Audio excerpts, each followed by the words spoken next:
This woman is 63 years old. She has never once in her life bought a bottle of shampoo. She has never used a blow dryer, never sat in a salon chair, never paid for a single hair product, and her hair reaches all the way down to her hips, thick, heavy, and streaked with just enough silver to prove her age.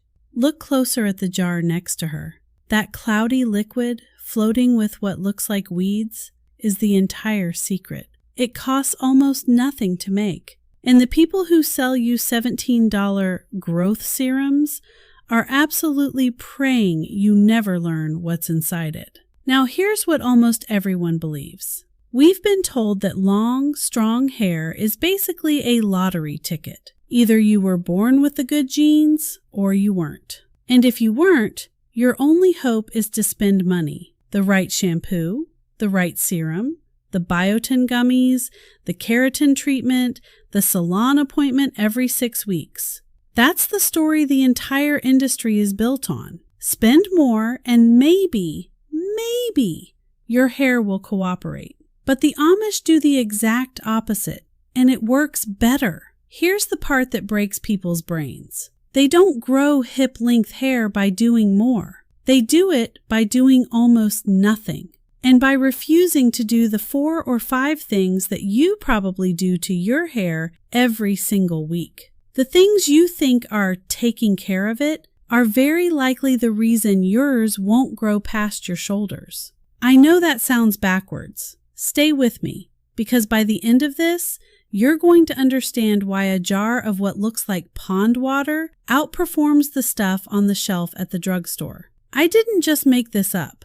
To put this together, I went through Amish community records, first-hand accounts from women who grew up in these households, and, this is the important part, the actual peer-reviewed studies from dermatology journals that, decades later, ended up proving these women right. Every single habit I'm about to show you has a modern clinical study behind it. They just figured it out 150 years earlier, without a lab. I'm going to show you the 5 things Amish women have quietly repeated for generations. We'll start with the habit that makes the biggest difference, the one almost nobody is willing to do. And I'm saving the jar from the thumbnail for near the end, because once you understand why it works, you're going to want to make it tonight. There's also one detail here that explains something strange. Why these women almost never go completely gray or thin out on top the way most people do with age. Hold that thought. Before habit number 1, do one thing for me and for yourself. Tap that subscribe button right now, not as a favor to me, but because this channel exists for exactly one reason: to dig up the free, forgotten, hidden in plain sight methods that people used for centuries before anyone figured out how to sell them back to us. The stuff the industry quietly buried. If knowing that a jar of weeds can go toe-to-toe with a pharmacy drug is the kind of thing you wish someone had told you years ago, that's the whole channel. Subscribe and you'll never miss the next one. Okay, habit 1, and it's the one people resist the most. They almost never wash their hair. In the most conservative communities, a full wash happens maybe once a week, sometimes less. No daily lather. No, I sweated, better shampoo again. And here's the reasoning, which is genuinely clever. Your scalp produces a natural oil called sebum. That oil is not dirt. It's a built-in conditioner your body makes for free, designed to coat each strand, protect it, and keep it from snapping. Now think about what happens when you wash every single day with a foaming shampoo. You strip that oil off, top to bottom, every 24 hours. Your scalp panics and pumps out even more oil to replace it, so you feel greasy faster, so you wash again, and the cycle never ends. You've trained your own head to betray you. I'll be honest with you here, because I'm not going to pretend the science is settled where it isn't. A few recent studies actually found that gentle, frequent washing didn't damage hair for everyone, and some people genuinely do need to wash more. So this isn't a magic rule. But for long hair specifically, the kind that has to survive years without being cut. Letting those natural oils travel down the strand instead of blasting them off daily is a huge part of why Amish hair reaches the length it does. But not washing would just leave a greasy mess if they didn't do the second thing. And this second habit is what actually moves the oil where it needs to go. Habit 2.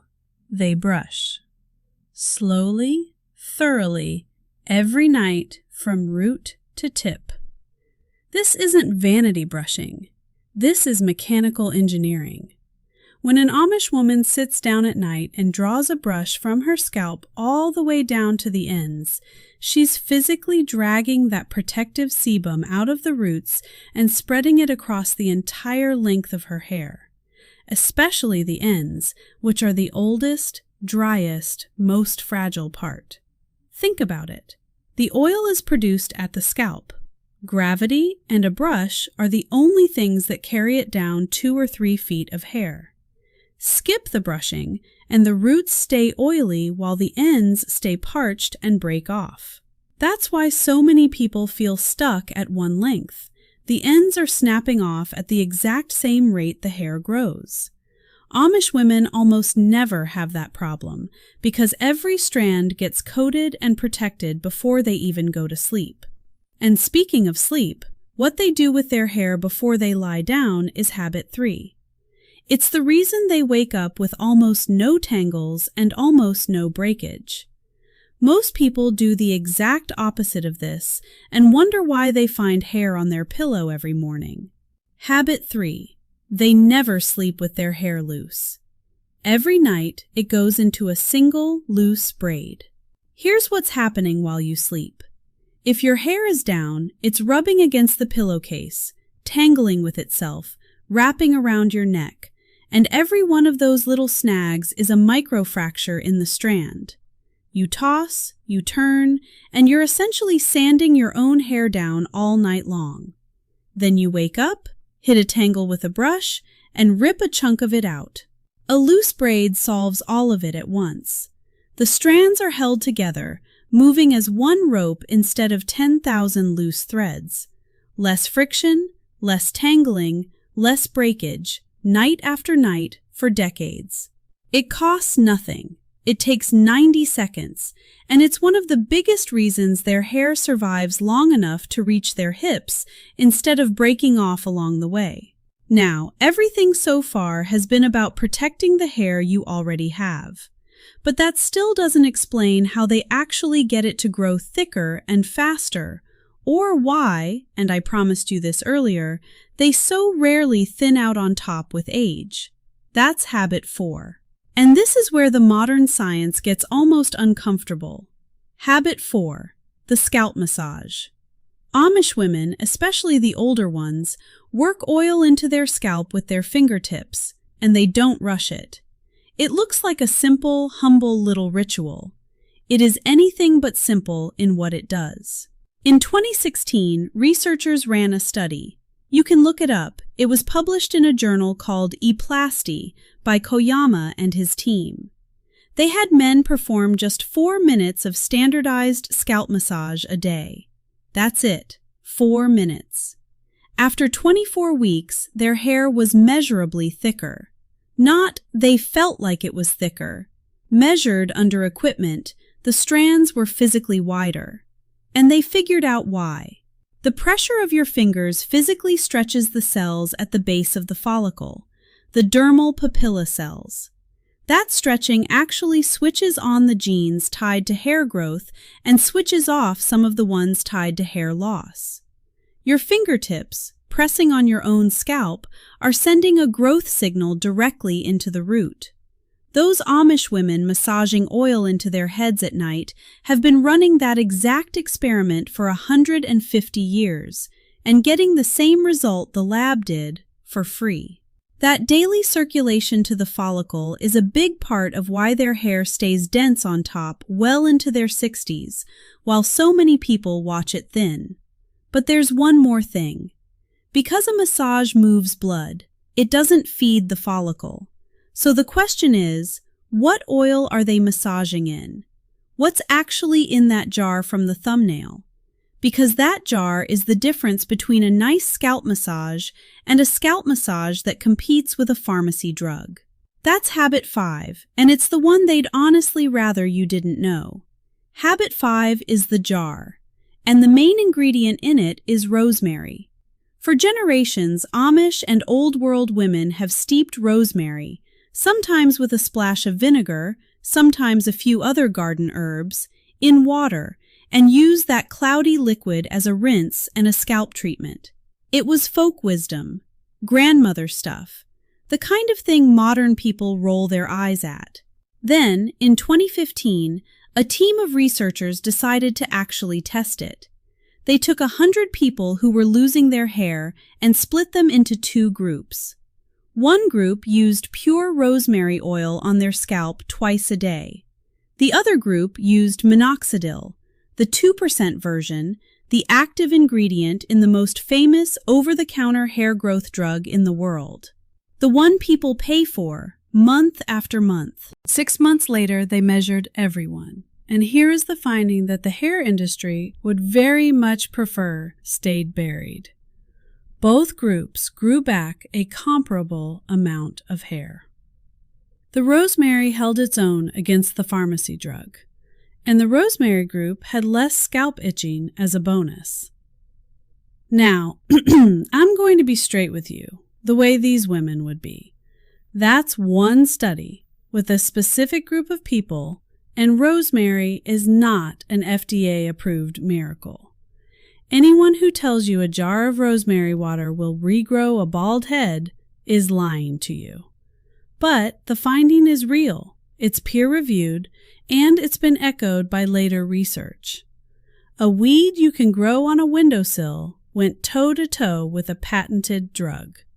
And the women in these communities have been rinsing their hair with it since before that drug ever existed.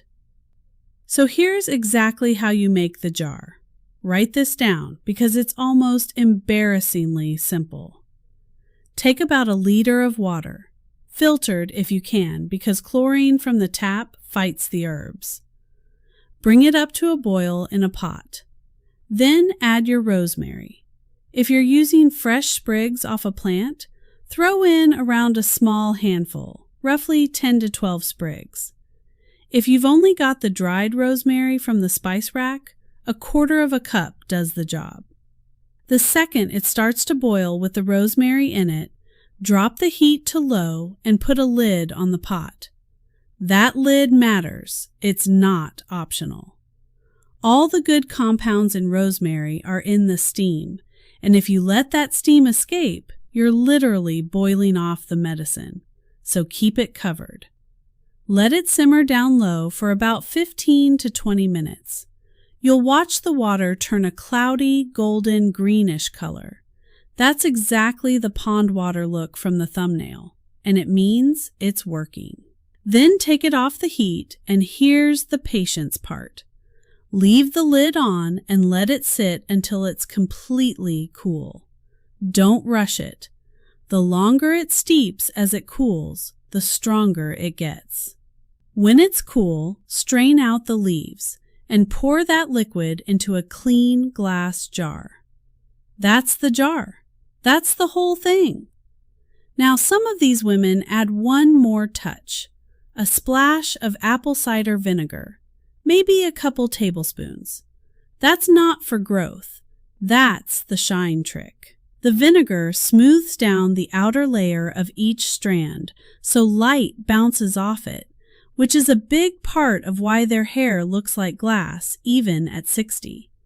Totally optional, but that's the secret behind the shine. To use it, you've got 2 ways. The lazy way. After you rinse your hair, pour it over your scalp as the very last step and don't wash it out. Just leave it in. The better way, the one that ties everything together, pour a little onto your fingertips and do that 4-minute scalp massage from habit 4 with the rosemary water. Now you're doing both at once. The massage waking the follicle up, the rosemary feeding it. That combination is the entire engine. One honest warning so you don't waste a batch. There's no preservative in this. Keep it in the fridge and use it up within about a week to 10 days, or freeze what's left in an ice cube tray and thaw a cube when you need it. Homemade means fresh, not forever. Put the 5 together and you see the whole machine. They stop stripping the hair. They brush the natural oil down to protect it. They braid it so it survives the night. They massage the scalp to switch on growth at the root. And they feed that root with an herb that performs like medicine. Nothing on that list requires a store. Nothing on that list requires genetics. It's a system, and it's been hiding in plain sight the entire time. So think about what you actually just learned. You clicked expecting a secret jar of weeds. What you got instead is the reason an entire multi-billion-dollar industry needs you not to know this. That the healthiest hair in America is grown by women who buy none of it. You don't strip it. You protect the oil your body already makes for free. You brush it down so it shields every strand. You braid it so it survives the night. You wake the root up with 4 minutes of your own fingertips, a technique a laboratory confirmed builds thicker hair. And you feed it with an herb that stood shoulder to shoulder with a pharmacy drug in a real clinical trial.